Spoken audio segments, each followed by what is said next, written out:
guys, I'm Laura Patali, and today's episode is going to be a really fun one. Now, I've come together with some of my favorite YouTube foodies, and we put together a playlist with some of our favorite breakfast treats that I think you guys are really going to enjoy. Now, some of them you might already know, and some of them you may not. And if you don't know them, I highly encourage you to go check them out because they're so awesome. They have great content, and I think you're going to absolutely fall in love with them, just like I have. Now, we have something really fun prepared. Each and every one of us is making a breakfast treat. I'm making some gingerbread pancakes that are going to be so good, so delicious, and so easy to put together. Entertaining with Beth is making some awesome almond croissants. And then we have Weelicious that will be making a breakfast strata. And then there's Sarah Fit TV. She's making a crustless quiche and a coffee cake. Yum. And then we have our good friends from Hungary who will be making some Eggs Benedict casserole. So you've got something for everyone, and I'm pretty sure that you guys are going to make 1, 2, 3, or I encourage you to make all of them because they're going to be really, really awesome. Now, for my recipe, the gingerbread pancakes, it's like gingerbread, but in pancake form, and nothing wrong with that. So now let me tell you some of the ingredients so we can get started. You'll need some all-purpose flour, whole milk, some molasses, sour cream, eggs, unsalted butter, melted, pinch of ginger, cinnamon, baking powder, baking soda, salt, and a lemon. That's it. It's easy and simple, and they're fluffy and delicious and sweet and all things good in the world. Now, let's get started on making the wet batter. In this big glass pitcher here, well, this is a big, just giant measuring bowl, I'm going to put in my molasses, and this is just plain, original, unsulfured molasses. And very traditional in gingerbread, so we have to have it in our gingerbread pancakes.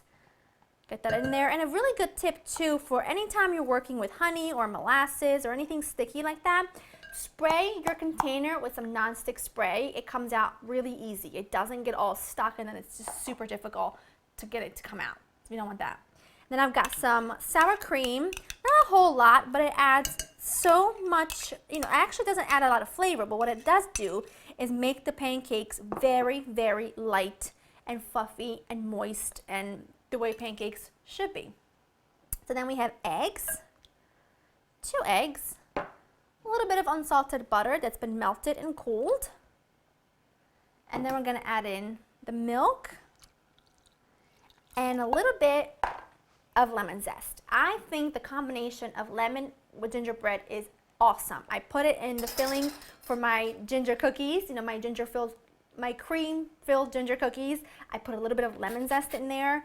It gives such good, almost because there's such sweetness and richness going on, it almost adds that thing that kind of cut it and make it so that you can enjoy the whole thing without feeling like your mouth is just coated with sugar and sweetness, which there's nothing wrong with that, but this makes it 10 times better. Just trust me. You don't need a whole lot. A half of this lemon will do the job because you don't want it to taste, super lemony, but you definitely want to be able to get a little note of it in the background.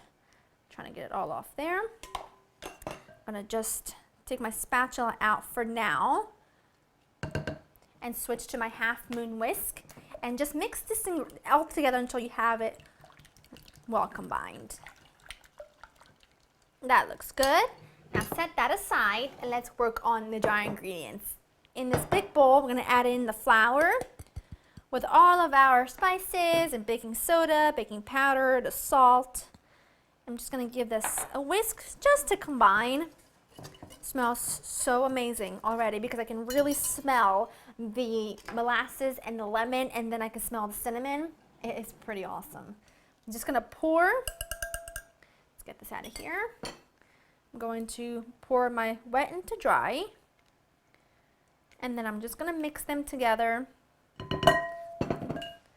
so they're nicely combined, and I have really, really nice batter in my hands. I don't want to over mix it though, so I'm just going to mix it enough until the batter has come together, but not overly mix it. And then I'm just going to let it sit for 5 minutes while I preheat my griddle and get everything ready. My batter's been sitting for a few minutes. My griddle is nicely preheated over medium heat. I sprayed it with some nonstick spray.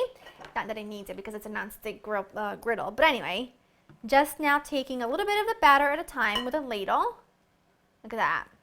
And I'm just going to for my pancakes, Cook them for about 3 minutes on one side and about 2 minutes on the other. You're just looking for this first side to have really nice bubbles kind of forming on the top. I'll show you what that looks like once it's there, and then we'll flip them. Once your pancakes have formed all those nice bubbles on one side, you know you're ready to flip. That's what you're looking for. They'll be ready. I'm going to just continue with the rest of my batter, and I'll show them all to you when they're done.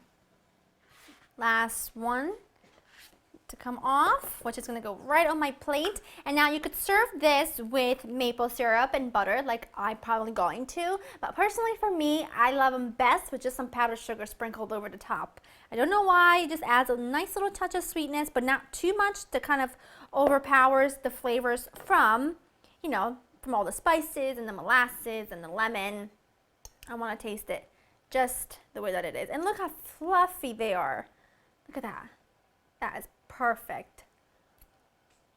That lemon is like the star ingredient in this. You can taste it in the background, but it's it's not citrusy or too bright and too strong. It's just subtle enough to really make a presence, but not overcome and overpower all of the other ingredients. It's spot on. They're easy to do. As you can see, I mean, they take no time at all to put together, which is great because Christmas morning is about spending time with your family, doing, you know, opening up all your presents. But that's about it. So I hope you enjoyed this recipe. I will have the recipe written down below, along with all the other channels that are going to be, you know, included in this awesome, which I think is one of the most awesome playlists I've ever seen done because it's Christmas morning breakfast. I mean, come on. So make sure you check them out. Let me know if you've made this recipe. Let me know what you think. Like I said, the recipe is down below along with everything else you need to know. And I'll see you guys next time. Bye-bye.